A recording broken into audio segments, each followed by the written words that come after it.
The night the old grandfather clock in the hall struck 13, I discovered time could unveil horrors hidden in the shadows of our home. Ever since inheriting the ancestral home, I'd been fascinated by the grandeur of its past, particularly the majestic grandfather clock that stood sentinel in the hall. It had been silent for years, a forgotten relic, until one night, it sprang to life with a melody that was both unfamiliar and unsettling. I was awakened by its chimes at midnight, a routine occurrence, but this time, it didn't stop at 12. The 13th strike sent a shiver down my spine, a sense of dread enveloping me. The air turned cold, and the familiar surroundings of my home seemed to warp into something sinister.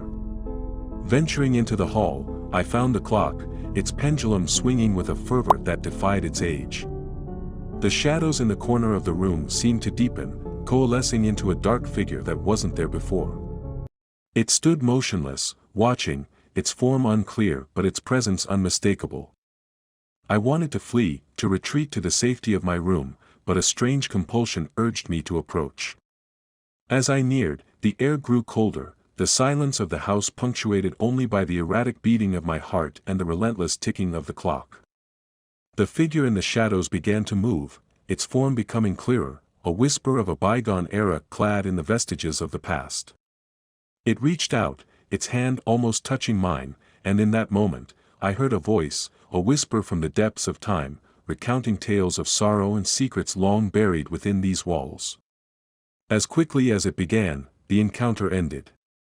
The clock's chime ceased, the figure vanished, and the room returned to normal, leaving me to question whether it had been real or a figment of my imagination. Since that night, the clock has remained silent, its secrets locked within. But the shadows in the hall seem darker, the silence more profound. I'm left with a lingering sense of unease, a feeling that the 13th chime opened a door to the past, revealing the spectral remnants of those who once called this place home.